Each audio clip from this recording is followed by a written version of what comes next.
Hello, this is Stephanie. And this is Brian. Welcome to our podcast, The Making and the Remaking of a Codependent Mind. This week we thought we'd spend some time talking about the Serenity Prayer. But before we get into that topic, we mentioned last episode that we'd like to do a future episode where we respond to listener questions. And we got a few, so thank you to those listeners who sent us some questions. But if there are others, we'd like to hear from you. You can email us at codependentmind@gmail.com, and you can find us on Facebook or Instagram by searching A Codependent Mind. So on this topic, I thought it would be fun to explore this Serenity Prayer in detail. This is a prayer that's said at Alcoholics Anonymous meetings. And like we talked about, I had attended AA on a couple of occasions throughout my life. Mm-hmm. Is it also said at CODA meetings, Codependent? Possibly. Anonymous? I mean, it would make sense. I think it's just a 12-step meetings. I think it's common where it's said. And, you can call it a prayer, you can call it a saying, whatever your beliefs are. But before we get into it, I guess I'll say the prayer so everyone knows what we're talking about here. Yes. It's very short, it's very to the point, but it's very difficult to actually grasp for a lot of people, I think, and my former self included. So the prayer goes, God, grant me the serenity to accept the things I cannot change, courage to change the things I can, and the wisdom to know the difference. Setting aside the God piece, we're going to be focusing on the three things that it expresses a desire for. Yeah.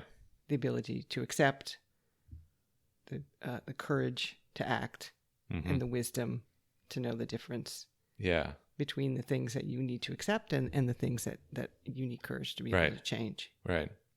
So I think as always, it's useful to think about how my former self, my codependent self, and my, as we said several times, my perceived powerlessness made me behave when it came to these things, right? I remember you talking about that saying or prayer early on in our relationship. I don't remember how it came up, but it was funny because and I don't exactly remember what you said, but it was something to the effect of being confused by it because you're supposed to accept the things you cannot change and have the courage to change the things you can, but how do you know? Right. How do you know? As if you really completely forgot about that third part. I was like, well, that's what the wisdom is supposed to do. Well, and really, I think, that's the part that has to come first. That's at the core of it. And it's not really necessarily finding some difference between things that can or can't change. It's basically just knowing yourself, having self-awareness, and knowing your abilities and knowing what you stand for, what your values are. And because without that, which is what I was severely lacking, then the rest is kind of meaningless. Like, what am I accepting or what am I trying to change? Yeah. So do you remember, how you received that? If we want to take it as advice or... Yeah, back in the day, when I was in those meetings and stuff. Yeah, I remember thinking at the time, similar to what I said to you there, it was just like, how do I figure that out? Yeah, how do I become wise? Right. Yeah, I guess wise is a good word for it. It's just, knowing yourself. And well, I think knowing yourself absolutely is part of it. But I think wisdom can be understood as applied knowledge and insight. So we all know people who are very intelligent and smart. You are intelligent, but who don't necessarily act that way. Yeah. So they're articulate and they're well read and they do really well in school, but the way that they are in their, as they move through their lives and their social lives and their domestic lives, you just feel like, what's wrong with that person? Seem like they're obviously making choices that seem kind of dumb, and and the person may even show signs of knowing it to some extent. Almost like, just, I know this is a bad idea, but what am I going to do? So it's as if they have all these intellectual resources, but they can't access them in certain parts of their life. They Yeah. can't apply them. Mm-hmm. And then I can also think of people that I know or that I know of who aren't particularly articulate or educated, but do seem wise. Yeah. Do seem people whose advice about how to live you'd like to follow. Mm-hmm. So they're, whatever intellectual resources they have, they are able to put them to good use. Yeah, and it's not a direct them. correlation between intelligence and wisdom. Yeah. Right. Yeah, I guess that's what I'm trying to say. And because really, I think a lot of it has to do with reading our emotions correctly, which is the big disconnect that I had. So, because that stuff's there. It doesn't take actual book smarts to read your emotions. Yeah, we talked about how when you were disconnected from your emotions, you were disconnected from a huge source of information about yourself and about the world. Yeah. So, not surprisingly, the decisions that you would make in that state were compromised by a lack of information. Yeah, right. So even if, again, you were kind of acting intelligently or rationally, there's this huge swath of information that was not taken into account when you chose how to act. Yeah, and I had all these other kind of maladaptive behaviors that rolled into this package, like the compartmentalization and things like that, where I was constantly, I was going from this place of powerlessness and then making up stories to feel okay with that powerlessness, to feel okay with the fear and the shame that was coming from my bad decisions.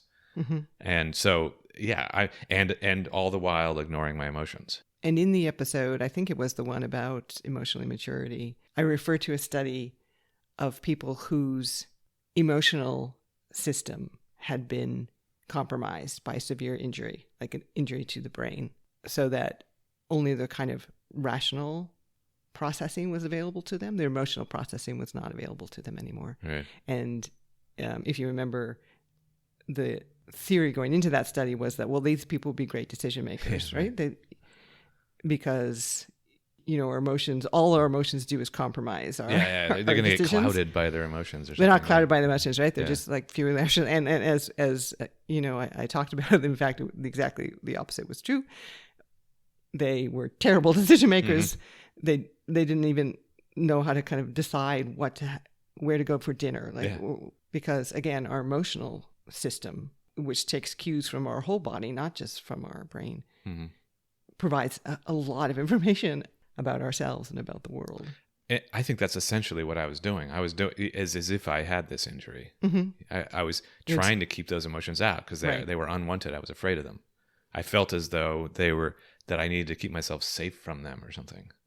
So then I think that this is a good lead into the first piece of it, which I kind of always saw myself as defaulting to being the accept the things I cannot change. Right. So, because really I didn't actually, it's not that I didn't even have I didn't have the courage to change the things I can, but I didn't even know what those were to begin with. So I kind of just by default accepted everything. Yes. Right. So you didn't have the wisdom to know the difference. Yeah. We've established that. Right. Yeah. Because you didn't know, you were compartmentalizing, you were suppressing or repressing emotions. You were refusing to read any signals from your emotional life. You were trying to approach everything very rationally. Yeah, and everything individually, right? So no big picture at all. Like it was too difficult, too scary for me to look at the big picture. So everything that I approached was an individual issue. So you just decided to classify everything as something that you need to accept. Yeah, I had to accept. So, but the thing is that I've noticed when I look back on it, I didn't actually accept those things. So really, I was not doing any of this at all. So I acted as if I was accepting it being that, well, I have no choice. I'm powerless. This person likes me, so I have to like them back, or things like that. I mean, that's my job. My job sucks, but oh well. There's nothing I can do about it. I need this job. Things like that. Yeah. Or this person behaves this way, treats me this way, but what are you going to do? Yeah. What are you going to do? Right. So I would accept it, but really I was not. So, because what I didn't realize also was that I was full of resentment. I was angry all the time. I was sad. I was depressed. So I didn't actually accept these things. That's not acceptance when you're resentful all the time. That's resistance. That's right. It's ineffective resistance. Right. You felt powerless. And like we've said in other episodes, resentment is the anger of the powerless. Right. And here's the thing too. I was actually changing things also. So there's my default position was I'm going to accept everything. Then, which is, and like I said, I was not actually accepting those things. Yeah, that so was more a justification or rationalization about why you were not acting. Yeah, exactly. Right. And then you would default into this powerless position, and then you would post hoc justify it by saying, "Oh, I'm just right. I'm just being relaxed I'm just accepting things." Yes, right. But then so I did change some things. The things I changed were myself in relation to other people, as far as, but not in a healthy way, which we'll get to here, I think. But so someone like, say, R, the person we talked about, that all these insults and like you need to change yourself. So I tried to change those things, right? So I'm changing myself to try to appease people that are abusing me. So right, or J, freaking out if you moved when you slept. So then you're changing your sleep patterns to fit her. You changed your eating patterns to fit her patterns. You changed basically most aspects of your daily life to accommodate her controlling behavior. So really, I did actually do a lot of changes. But again, just like the acceptance, that was not actual acceptance, the change was not actual change, because I didn't, in my core, agree with these things that I was changing. I was doing this only to appease someone that I resented and didn't think deserved me to do these things.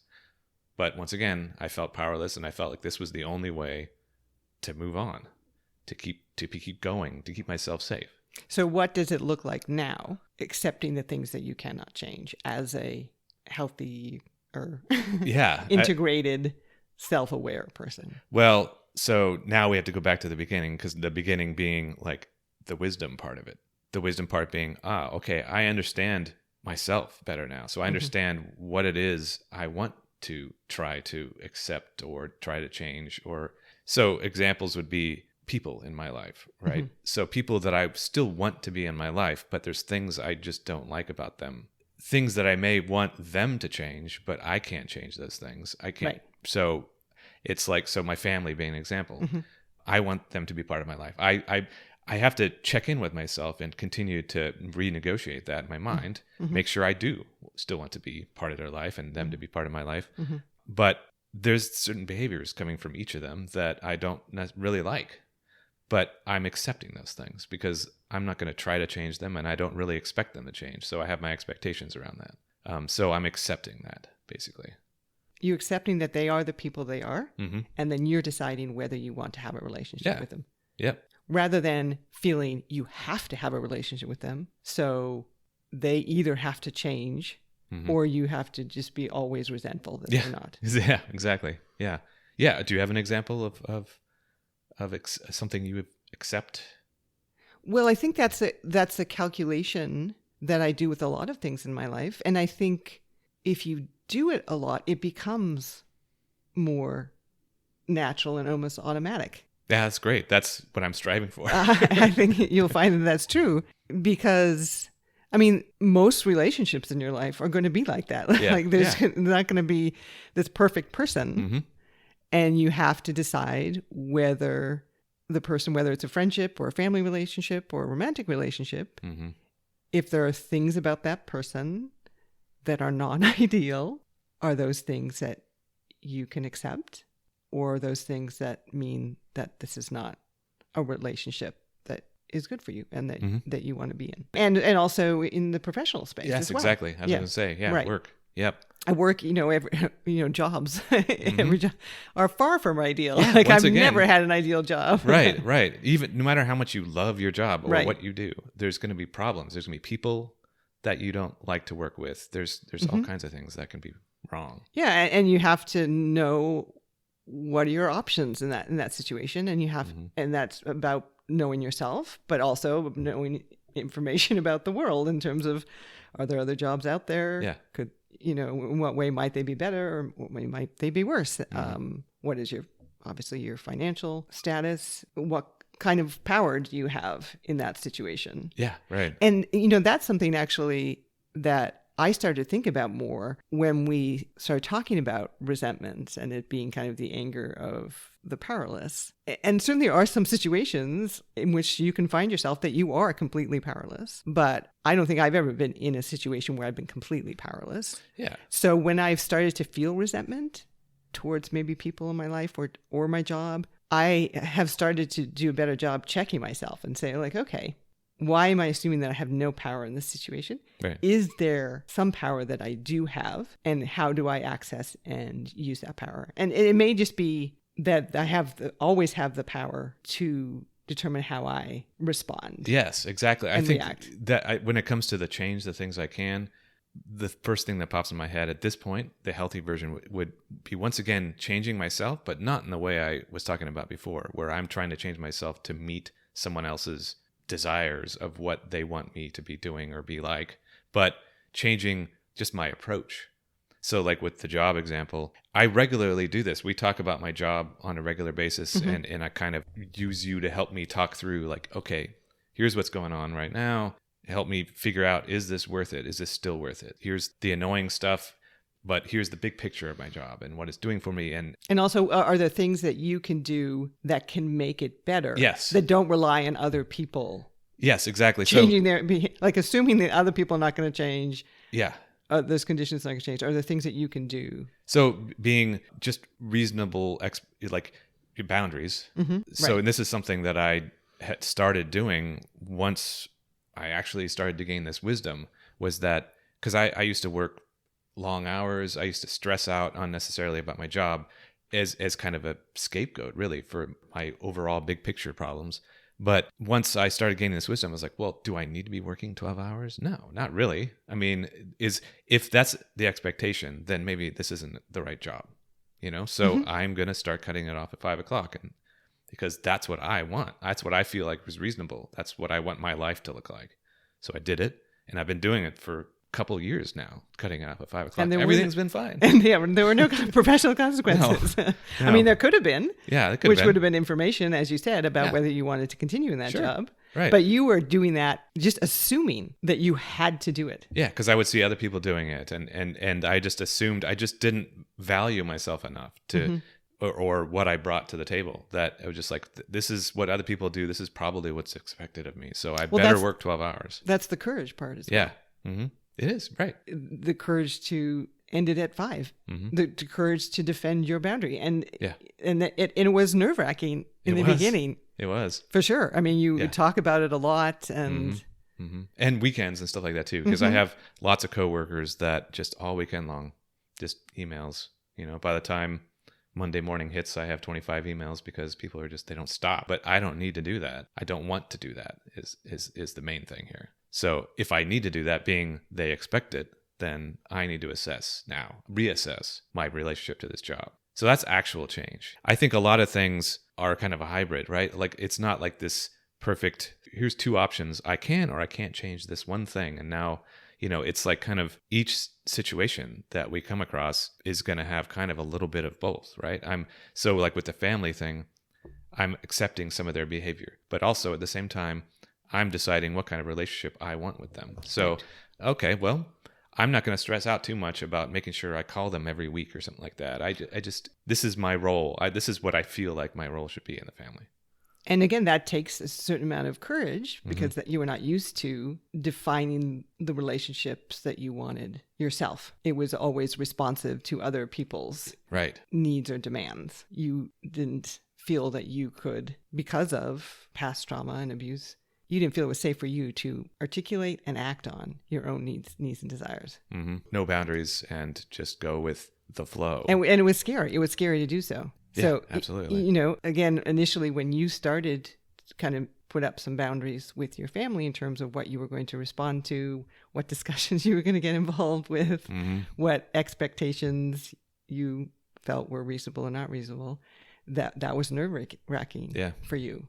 Yeah. But you did it. And again, like work, it was fine. Yeah, right. Because these are, as you say, actually people you want in your life. So they responded in a way that people that you want in your life should respond, which is to respect your boundaries. Yeah, and it actually worked that way. It's like, wow, unbelievable. I'm able to exercise boundaries and just be myself and do what I want, and it's fine. But it does take courage, because it doesn't always go that way. No. Which is true. No, yeah, absolutely. Like, it very well could have been that work, it's just like, you know what? No, we expect people to go above and beyond. We don't have enough staff. Like, it's just, if you want this job, this is what you got to do. And then it's like, okay, well, I guess I don't want this job. Or you could do that with people, set a boundary in terms of what time and effort you were willing to put in the relationship, and they could freak out at you. Yeah. And get angry. Yes, right. And try to guilt you or shame you. I think that happens a lot, especially within family situations where family members will use guilt or shame in order to try and get things from other family members that they feel that they deserve. So it turns out, I think, that the Serenity Prayer is actually pretty good advice about how to live your life. It's just really hard to take up if you're in the kind of emotional and mental distress that you were in when you were actively engaging in codependent behaviors, because you didn't have the self-knowledge, that wisdom, or really an accurate picture of the world. Like we've talked about in other episodes. You didn't have an accurate picture of the relationships that you were in. Everything was distorted by the fear and the shame and the other codependent habits. Yeah, so it's the complete wrong framework. So you didn't have that framework. And then it was hard to be courageous when there was so much fear in almost every situation. Yeah, right. Exactly. And especially when you were in actively abusive or toxic relationships. And so, as you were saying, you kind of like were defaulting to accepting the things you could not change. As in like physically accepting it. Just gave you an out to not confront these kind of terrifying realities of your life. But even that, you weren't, as you say, weren't really doing it. Yeah. Right.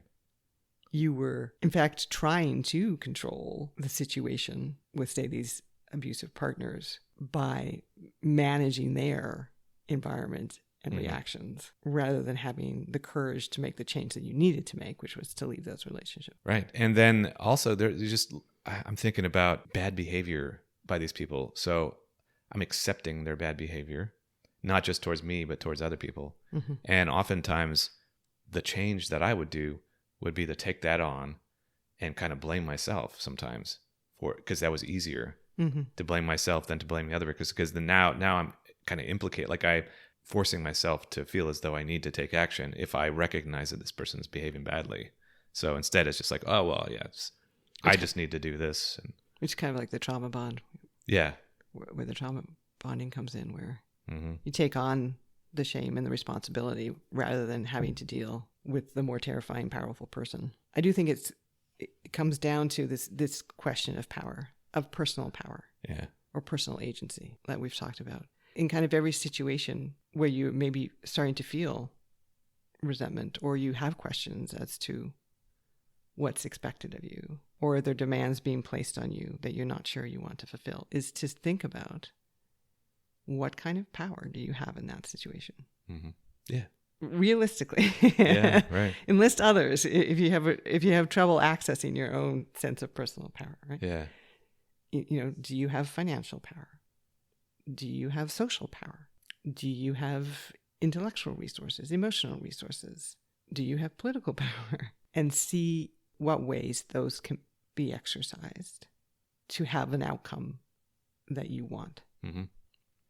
Or at least make an attempt at that outcome. Yeah. And when you decide the various ways that the situation might be addressed, then have the courage to do the things that you need to do to get the outcome that you want.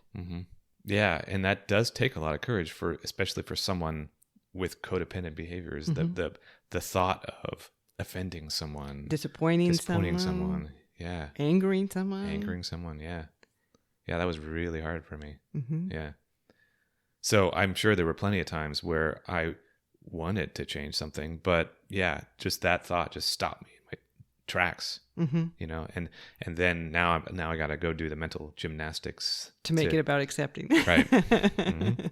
Make it about acceptance. Yeah. So it was complicated. The whole process was overcomplicated, and I didn't accomplish anything at all.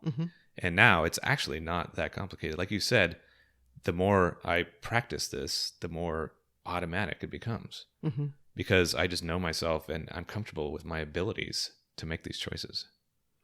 And the biggest thing that I can think of in terms of acceptance, well, there are a lot of big things. Like, for instance, we're all going to die. We have to accept that. Yeah, right. Know? Yeah, that's a tough one. Death and taxes, those are both, we just need to accept those.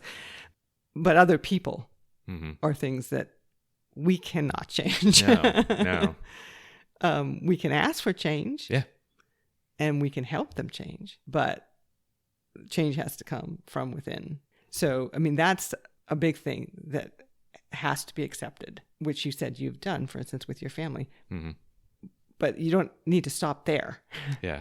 It's not about, oh, they're never going to change, so I just have to accept the treatment, right? Like, so you then have to go further and say, so how do I, given that they can't change, how do I get the outcome that I want that's healthy and positive for me? Yeah. And that could be leaving the relationship, or that could just be deciding to stay and accepting that they're going to be the people that they are. Yep. And as always, it feels really good to have the healthy approach to these things. And I really like this saying even more than ever. Obviously, I didn't like it before because it was just confusing and made me feel insufficient or something, because it's like kind of new in my core. I wasn't really doing these things.